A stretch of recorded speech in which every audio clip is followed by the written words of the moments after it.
I didn't know. I thought, and then they come out, it's like, oh no, he's straight, but he's gay in real life. I'm like, well, they really aren't doing a good job of covering that shit up because I thought he was gay from the very beginning. So I'm thinking maybe she was saying, yeah, the shit I'm giving right now really doesn't give me a whole lot to do. I'm not talking shit against writers, but my performance. And she didn't turn down an Emmy. What she apparently did is turn down a nomination. Yeah, exactly. And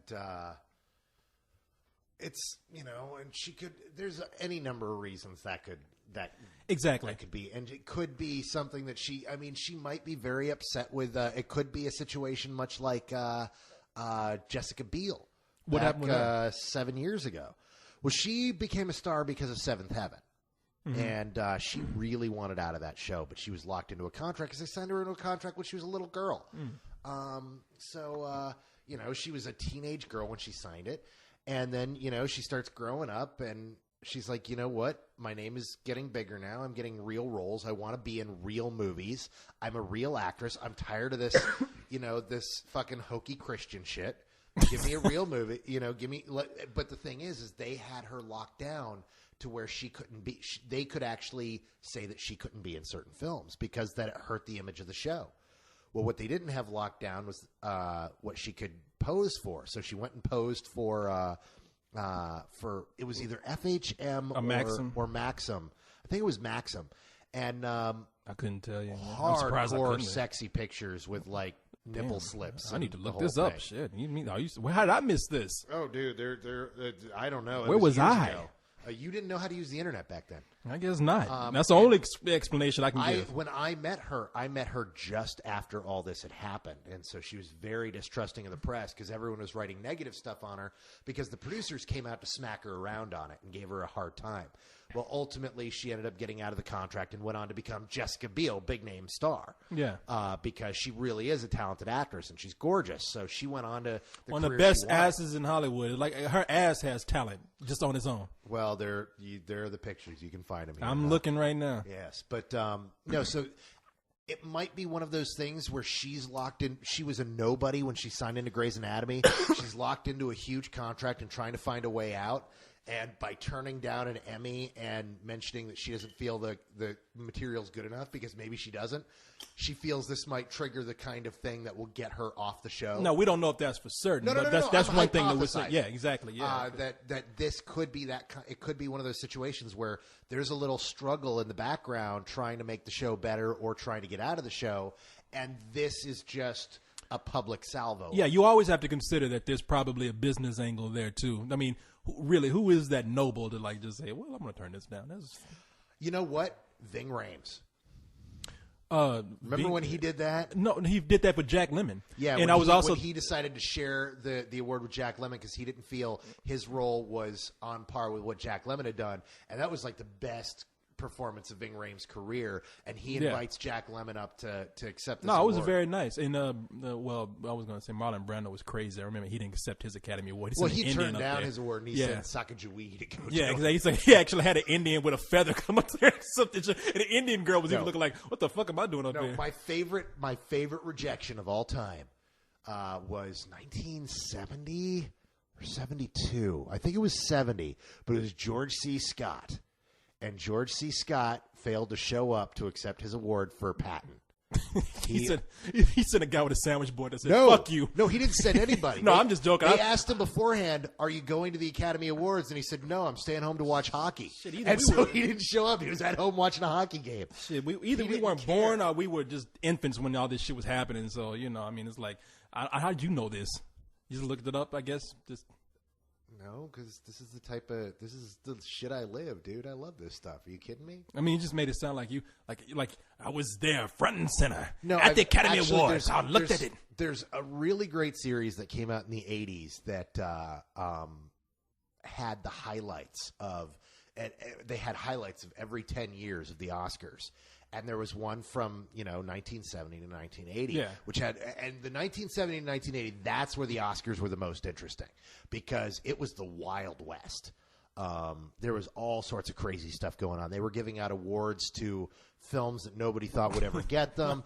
They had all sorts of strange things. That's the same decade that, they had Vanessa Redgrave got her Academy Award and came up and made disparaging remarks about Israel Yeah, and what they were doing yeah, to I remember that Palestinians. shit. Yeah. And then somebody else came up and smacked her down, saying, "You know what? The rest of us have the common courtesy to not bring our politics to this event." Yeah. All sorts of crazy stuff. But one of those crazy things was George C. Scott, and I've always respected him for that, for the fact that he didn't make a big thing about it. He just didn't care. He was an actor. He thought the award was kind of silly, and when asked, he said, "I'm just going to stay home and watch hockey." Yeah. See, I've never respected Brando because Brando pulled a fucking stunt. Well, Brando's insane too. I mean, he was crazy at the time. Yeah. He was living on an island wearing a fucking fur coat all the time and probably But walking he around was- a little midget like he No, did in dude, the Island dude, Dr. yeah, Moreau. I think you're mistaking him with the character in Island I of think Dr. I think Moreau. that's what he did in real life. I think that's why he took the movie. So I don't have to leave my island. Yeah, exactly. He was sitting up there eating a box of cereal and shit. But they had Woody Allen does the same thing. Woody Allen. I mean, we know Woody Allen's a creepy guy for this whole Soon You thing. But I love his movies. But I would tell you I'll be the first to tell you that shit is not right. It's weird. But for years he would play with his band on Oscar nights, and he just wouldn't even go. He just like I'm probably not gonna get an Oscar, and if I do, big deal. I want to play music tonight and just not even watch this shit. I kind of respect him for that. So, but anyway, Katherine Hagel, man, who knows? But you're right. Just quit jumping off the bat and saying like, "Oh, this bitch, she meant this." Like, we don't know. I mean, I doubt just from what I've read about her in other the articles. writers, they work so hard. Yeah. You know what we do, and fuck it. If we're not doing our job, we're not doing our job. But I don't even think she meant it that way. I just think that, you read an article about her and you take what you have there for face value. Let's not read too much into it. Let's see. I got something else here. Now, you know that they're making Land of the Lost, right? Of course, yeah. With Will Ferrell. With Will Ferrell, that's right. And this is for all you kids out there who don't know about this. I grew up watching reruns of this shit. Sid and Marty Krofft. If you are a youngster, or you are a youngster who likes experimenting with the alternative substances, Sid and Marty Krofft is the wacky shit for you. No, Sid and Marty Krofft, sue me. I'm gonna come out and say it. They did drugs. They did drugs and wrote all this shit. You mean the Bugaloos were made by a sober person? HR Puff and stuff, Sigmund and the Sea Monsters. Bugaloos. The Bugaloos. Oh, they're in the air and everywhere. Flying high, flying free. Yeah, I remember that shit. I mean, I tell you what, the Bugaloos. Okay, let me just tell you some of these shows. They had Lidsville, which was a show about talking hats. And they had HR Puff and stuff. Now, that is the most psychedelic shit. It was a British kid with a magic talking flute. British gay kid with a magic talking flute. Yeah, he wore like striped pants and he had a gold encrusted flute. Went to the land of living things. What was that? What was it called? It's called Living Island, where the mayor was a big puffy dragon named HR Puff and stuff. And everything on that island could get talk. A little and you can't get enough. Oh, yeah. HR Puff and stuff. You can't get a little, you can't get enough. Look this shit up. And there was a witch called Witchy Poo who wanted the magic flute for whatever reason, I guess to masturbate with or something. And she would come after Jimmy, the guy with the flute. Well, and because everything in every Sid and Marty Krofft show, there was a villain. And the villain was often a woman, but there was always the evil villain. Except for Sigmund and the Sea Monsters. I mean, and on Living Island, that's why they call it, because books and cars and everything talked. It was the craziest shit. Sigmund and the Sea Monsters, it involves these two surfer kids, these two brothers, and they go out to surf one day and they find a sea monster. Oh yeah, go ahead. He's gonna go take a piss while I tell you about this. But they find a sea monster. And this fucking sea monster is named Sigmund. And Carlisle's gone. I just want to tell you now why he's not here. You don't notice whenever he's here with me, but he tries to always put his hand on my knee. And I don't know how to tell him I'm not that way. I guess I could probably just pull him aside and say, look, man, this is getting out of control. But any advice you can give me, I would greatly appreciate that. Basically, I'm saying help while he's gone. So yeah, this sea monster has his family that he lives with, and for some reason, this family, they hate this guy. They hate Sigmund, and I don't know how many of you are familiar with All in the Family, but that's what the sea monster's family was like, and they used to beat the shit out of him, I guess, and all this kind of stuff. And my point with bringing this up is that Oh, and Land of the Lost. Land of the Lost is what they're making a movie out of. It was actually a pretty cool series. It dealt with this family called the Robinsons. They went to they fell through a portal or something when they went down a waterfall and ended up in this land that's kind of amalgamation of different time periods. You have dinosaurs, you have little caveman, and you have the Sleestack. The Sleestack were the coolest. Yeah, they were like lizard man. And that was actually, it wasn't a funny show. It was actually kind of serious. It was like that was the one that wasn't fucked up. That was the big success. That was actually good science fiction. It was all about this family that ends up in this bizarre throwback time, and it was actually it had its goofiness to it. But it was an adventure show. It was effectively, what was Arthur Conan Doyle's story that was along those same lines? He did a story like that. And Arthur Conan Doyle is the guy who. Now I could get confused either. Sherlock Holmes or Conan. Yeah. Okay, that's he's right. Sherlock Holmes and Arthur Conan Doyle. He did one. Was it actually Land of the Lost? Is that what it was called? But this series was cool. It had some of the worst special effects because it was all video back then. But it was a really cool show, man. And I think they're gonna fuck it up by trying to make it funny with Will Ferrell in it. I don't know. I have no clue. I don't know what happens. But my point with bringing that up, I was telling everybody while you were gone, is that they are doing a Sigmund and the Sea Monsters movie and an H.R. Puff and Stuff movie. Now, I don't know. They said they're talking about it. I have the article here. I'll just read a little bit of it. They said, while visiting Universal Studios, where the Land of the Lost is taking us up into the studio space that has taken up more studio space at Universal than ever before. That's because there was a fire. Yeah, because there is no studio. There is hardly any studio left. So Sid and Marty Krofft talk about their future projects. When asked if they were planning on bringing any more of their television series to the big screen, Marty stated, "We're working on it. We're close on Puff and Stuff and Sigmund. At this point in time, both brothers and I thought they were dead. Shit. Both brothers are in the final stages of finalizing this deal with a certain studio. Exactly which studio that is remains to be seen."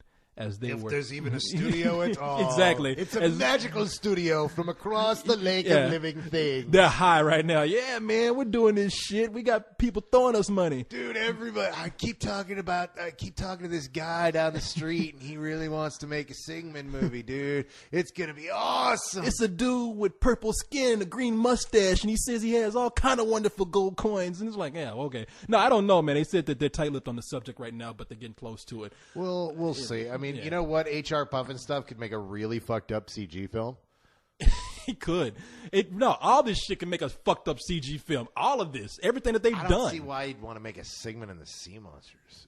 Why not, man? What out of everything that they make today? I mean, where will you start? They made an underdog movie. Girl. Electro Woman and Dinah Girl. I forgot about Electro Woman and Dinah Girl. Dr. Shrinker. You remember? Yeah. Kids, we're just listing shit off. You're going to have to go look this stuff up because they made several crazy. The Far Out Space Nuts. Okay, get this. Oh, God. It was Gilligan's Island in space. It was awesome. It was Bob Denver from Gilligan and a fat guy that looked like the skipper from Gilligan's Island. And this is the funniest line from the show. What it is it's two technicians. I mean, they might even been janitors or something. They accidentally launch themselves up into space, and they do it this way. Like, they give off a list. They say, suit, helmet, launch. It's like, no, I said launch, not launch. And the guy presses launch, and they go up into space, and they go to different planets and have all these crazy adventures. So it's like two janitors in space. They did some insane shit. Which the Wayans brothers remade in the 90s, so they called Homeboys in Space. Did they make a movie called Homeboys in Space? No, there was a TV show called Homeboys in Space. Did you never see Homeboys in Space? I'm sorry. Oh my God, it was awful. I think wasn't that a UPN show? It was unspeakably awful. I have a protective shield against black ignorance side. No, you know, because you saw Soul Plane. Oh man, that was my weak point right there. And that was my kryptonite. The blackening. Or blackjacking, that's what it's called. Are you serious? There's a Soul Plane 2 straight to video? No, that was a bit on the Boondocks. Oh, Soul Plane 2. I love that episode, by the way. But yeah, look, I want to see them make this shit. I really do. I want to see how Land of the Lost does, and I want to see them make all this drug-induced, and all this shit that was obviously derived from being in a drug-induced hallucination when they wrote all this shit. I want to see this come to the screen. I'd love to see it. So yeah, But only if you get the right drug-induced director. Name one. Who could it be? Oh, God. You know what? Okay, Dream, an actually good HR Puffin-Stuff movie. You know what? I will tell you this: if they could actually make a really good HR Puffin-Stuff movie, not going there laughing about it and making fun of it, that guy who directed The Fall. Oh, Tarsem? Yeah. I don't know if Tarsem's right, but I see where you're going. That's cool. It's so visual. I would like to see Terry Gilliam. A Terry Gilliam You're- HR Puffin-Stuff You're movie. perfectly right. Dude, if there's any place to put midgets, it's in an HR Puffin-Stuff movie. That movie would rock. And the HR Puffin-Stuff did have midgets in costumes running around. Yeah. They had these little Keystone Cops looking characters, Yeah. and they were obviously Terry midgets in costumes. Gilliam's HR Puffin-Stuff. Oh, you were so right. Dude, Tim Burton would be good to direct one of these movies. No, because Tim Burton would make it too dark. Because Tim Burton likes the. I mean, look what he did to Willy Wonka. I mean, as much as I love the Willy Wonka movie, he made it darker. Because Actually, he's got this very heavy-handed dark. I don't tone to it. even like the Willy Wonka movie that much, but his version was actually closer than the original I movie. like it. The thing is, he always adds dark to everything, and HR Puffin-Stuff has to be light and fluffy. Actually, HR Puffin-Stuff was kind of spooky in the witchy poo parts. Yeah, it but has that's- that but perfect that's why Tim you Burton get angle Gilliam, to it. because Gilliam is the one that gets it right. I don't know, man. I think if there's anything Tim Burton is suited for, because Tim Burton is not one of my favorite directors today. But if he was suited for anything, it would be that. And you know why they're very close to negotiations? You know why this stuff's coming out all of a sudden? Because they remake everything? No, why? Because Where the Wild Things Are, by Spike Jonze, is coming out very shortly. Let me ask you something about that movie. I heard so many different things. I heard that that they went back and did a lot of reshoots because it was too scary, and I heard they did some reshoots because it was just plain bad. Well, they screened it like 6 months to a year ago. Yeah. I mean, it's God. When did they screen? They screened it a while back, and it still doesn't. They're still doing work on it. So I don't know. I know that a lot of the CG work wasn't done. I read a couple reviews from that early test screening, some of which said it was really good, and some said, it needs work. See, that's what I read. That's the same thing I read. But then again, it was an early test screening, so who those knows? are always done so that they can find out what works and what doesn't. I would love to see Spike Jonze do another movie. Of course, he did Being John Malkovich, but he directed some of the best videos out there. Well, he directed a bunch of stuff. Yeah, no, I say he's directed. Well, what else, as far as movies go, what else did he direct? And now, Jackass, did he like? Did he? No, have I think anything to do? I don't know what his involvement with Jackass. I know he had something to do with the show being on MTV. Then it might have been produced by, but I don't think he directed. What other it. movie did he direct? Didn't he? God, now I'm blanking. Didn't Spike Jonze do Adaptation? No. Who directed Adaptation? I don't know. Maybe that was Charlie Kaufman that directed that. No. Kaufman didn't direct it. He Kaufman didn't just wrote. Okay, because I guess he hasn't directed one movie yet because he's coming out with Burn After Reading or something, and that's going to be his movie. I don't know. Anyway, I don't think. No, because the Coen brothers did Burn After Reading. Okay, then I don't know, but I don't think You he have no directed. clue. I'm blanking on God. What else? Is I don't think he Spike Jonze directed done? Adaptation though. I can look it up. Maybe he did. I'll tell you look right it now. up. Look it up. He probably did. I just don't remember his name being attached to that. But let me look and see. But look, make these movies, man. I'd love to see. I think anyhow. What I was saying is, I think that might be why is they're prepping for Where the Wild Things Are to take off and to be able to have these things that are like that, because that's what happens in Hollywood. Every time there is a huge. Hey, you know what? You're right. He did direct Spike. It is directed by Spike. I thought so. When you gave me that look, I was like, No, I just gave you the look like I don't know. What else, and what else did he do? I'm blanking on Jones right now. Adaptation and what else? I don't know. Obviously, I don't know. I mean, no! I thought you had it right in front of you. Oh, I can type his name in and do What IMDb. else did he do? I just but how Hollywood typically works is whenever something's a huge hit, everyone in town says, "I want the next blank." When Wedding Crashers was a big success, everyone wanted a raunchy comedy that was like The Wedding Crashers, which is how 40-Year-Old Virgin got picked up. When Dodgeball was a big hit, it was the same thing. Once Spider-Man was a big hit, everybody wanted to make a superhero movie. So if this is a big hit, if that and Land of the Lost are huge, of course, certain studios are going to want other Sid and Marty Krofft throwbacks.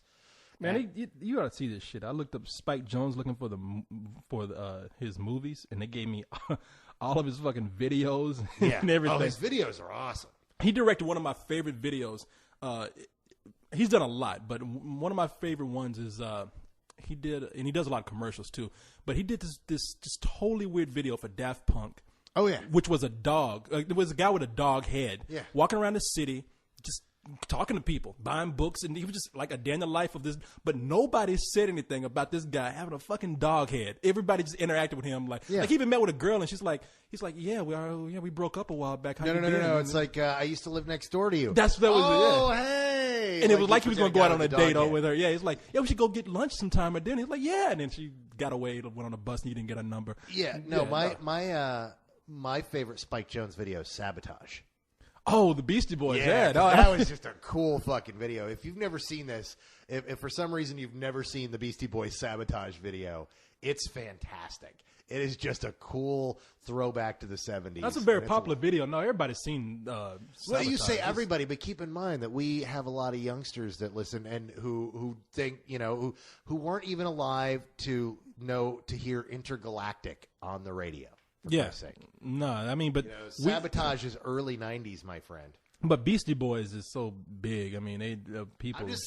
I'm just telling you, if you've never heard Sabotage, type it into YouTube, watch it. It's fucking awesome. And I'm trying to find the Daft Punk video. Just type in Daft Punk and Spike Jonze, and that video is really crazy. And you could find a bunch of videos. Or if you want to see great Spike Jonze, go out and rent the DVD that has both of these videos as well as a number of them on it. I got that DVD. Yeah, those DVDs are great. There's a whole series of DVDs that came out that the complete works of, or the works of, and it's a number of directors, and Spike Jonze is one of the 7 directors that was part of that series, and it's all his videos that he did. Yeah, Chris Cunningham is another guy, and but his isn't great. I love that Chris Cunningham.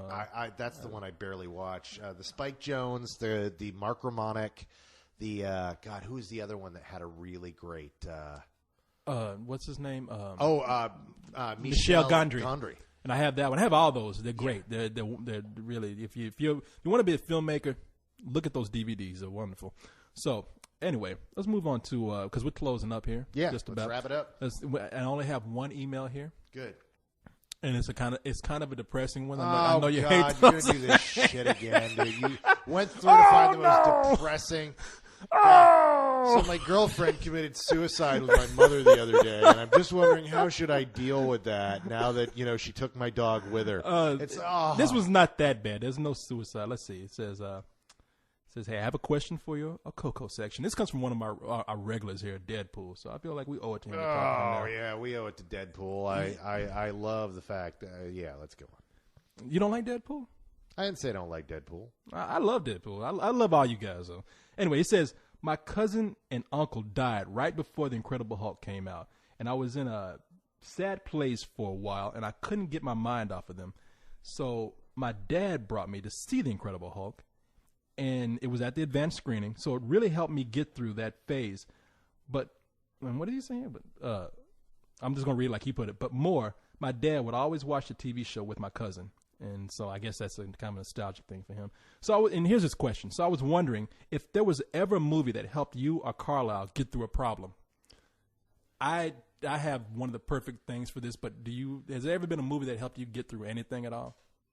Well, there's multiple. I use movies for that all the time. I have my feel good movies whenever I'm having a bad day, or I've got what I watch when I have writer's block, and I have there's a whole series of those. But what do you have in mind specifically? Well, I'm not going to necessarily say I watch this movie over and over again when I get sad, but this is going to be silly. But there's been times that I felt so low or lonely, or I just felt like an outsider, or nobody liked me. And whenever that happened, I always imagined myself being in North by Northwest. I was Cary Grant in North by Northwest. My day was going horribly wrong, and all of a sudden, my day would take this different turn where I got pulled into this whole caper of mistaken identity. Somebody thought that I was some spy or I was some government agent, and I got pulled to this big adventure. And after it was all done, I couldn't even think about my problems at the time because I was pulled into something more grand than I was. If you've never seen North by Northwest, it has Cary Grant, and it's a case of mistaken identity. These spies for I think I don't know, these fucking international spies or something. They mistake him for being a secret agent, and he gets pulled into this adventure by no means of his own. And I've always thought of myself like, wow, I would love to be that guy. Because in the movie, he's so cool. And plus, he's in something where he's having a bad day, too. And it just kind of takes his life just takes a whole new direction when this happens to him. Well, I'll tell you, there was a time, God, this is years ago. This has got to be 7-8 years ago now. I was working at a Blockbuster Video. And it's Christmas time, and it's been a horrible day, and it's 10 minutes to close, and I just want to go home and, play some PlayStation, have a beer, and relax, just get done with dealing with people. And a bunch of college girls come in. So it's an awful day, dude. And these girls, they come in, and they're being the giggly college girls. And normally, it's like, oh, hey, cool, look, it's college girls, awesome.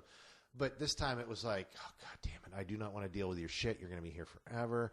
Just get out of my fucking store. I want to close up. Well, I was having such a bad day, I decided to put in a feel-good movie for me. It's a little thing called Falling Down. That's the feel-good movie you're talking about? Falling Down, for those of you not familiar with it, is a great Michael Douglas movie that's directed by, Nipples on the Batsuit. What's his name? God damn it. You know exactly what I'm talking about. I know. Right Why can't it begins with an F, I think? Joel Schumacher. Joel Schumacher. So Joel Schumacher directed this. It's a great little film. Name begins with an F. How did I get that? This guy who has a terrible day and just finally snaps. And he just loses it and just goes nuts and blows shit up and beats the crap out of people. And he's tired of all the daily bullshit. Well, so these girls finally find their movies and they come up in line. And because it's Christmas, the stupid fucking stores put all these little stuffed things that sing all over the store. Oh, that's enough to drive you nuts, man. So one of those girls in line is like touching the button of a thing singing, jingle bell, jingle all the way to and it ends and she presses it again, jingle bell, jingle bell, Jesus jingle Christ. I'm about to blow up right now. And I was just looking at them and they come up to me and I'm like, I take their movies and I'm like, oh, have you guys ever seen this movie before? And they're like, no, what is this? Oh, this is a great movie. It's called Falling Down. It's about a guy who, has a really terrible day at work and just starts to lose his mind and then decides he wants to go around and beat the shit out of people with a baseball bat. So stop fucking touching the goddamn doll. The girl jumps 20 feet backwards and everyone is horrified. And then all of her friends just start laughing and just lose it and start laughing at her. And it felt so good. And to this day, whenever I'm having a really terrible day, I pop in that movie and think about that horrible, horrible, awful college girl and how I scared her enough to make her probably crap thank her God pants. you did that instead of actually taking a bat and bashing her head. Oh, in. why would you bash in a college girl's head? Because she's annoying, that's why. No, there's other things to do with that. Like what? I don't even want to hear. But no, it's a great story, man. Seriously, I know it sounds like sarcasm. That was a great story. But that's that movie. If you, I wouldn't recommend that Deadpool watch that one to make him feel better. I find feel good movies. I have my personal one. Oh, you know what? Here, a lot of people ask me about this. Why it's on my top 10 list? On my favorite movies of all time list. Not top 10, but favorite movies. Sky High.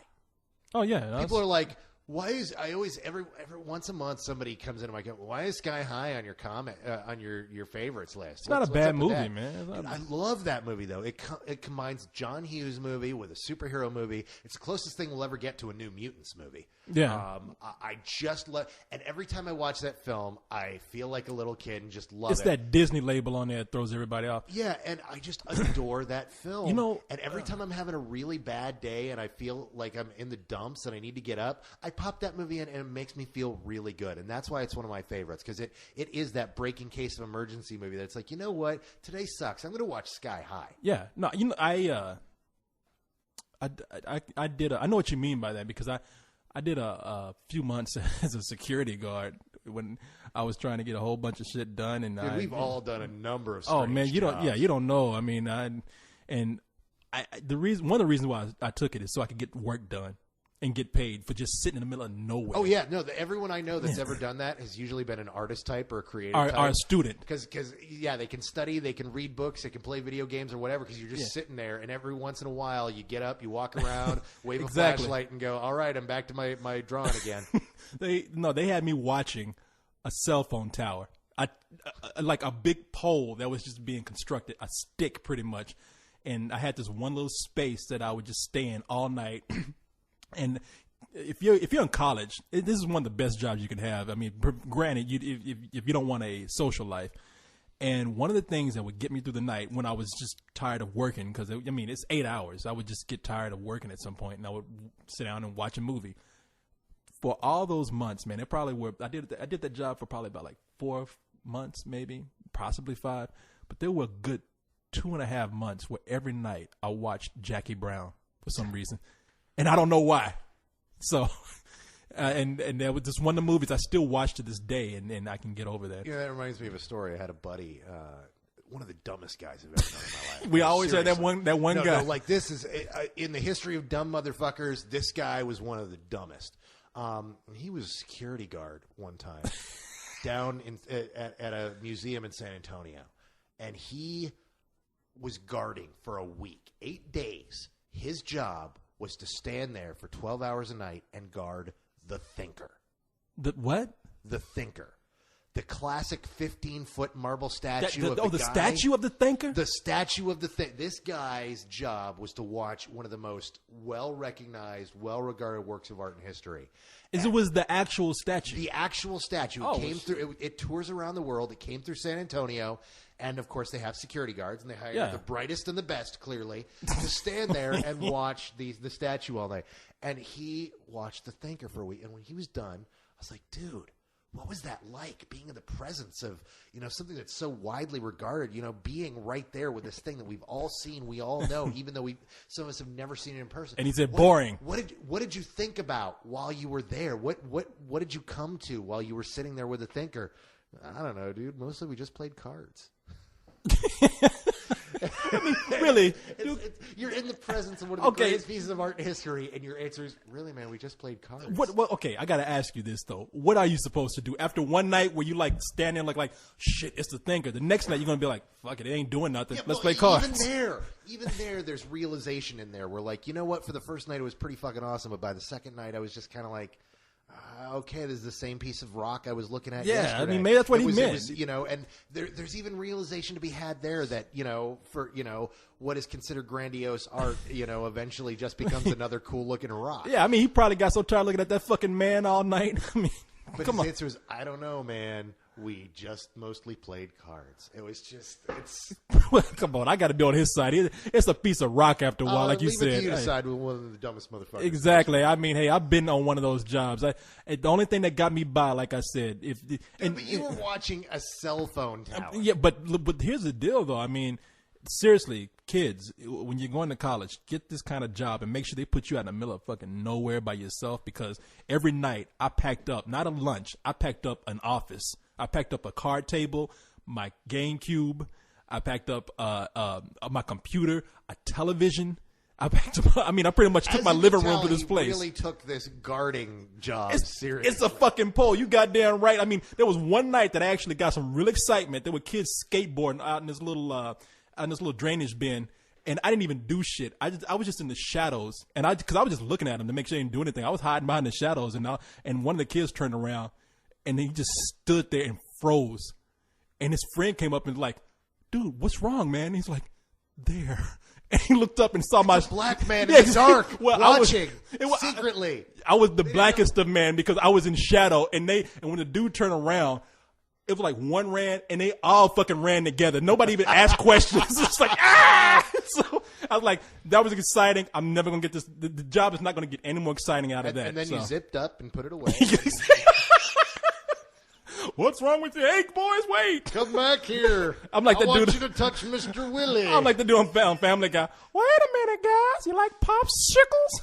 You like $20 bills? Anyway, okay, that's a perfect time to end this shit here. Good night, everybody. All right.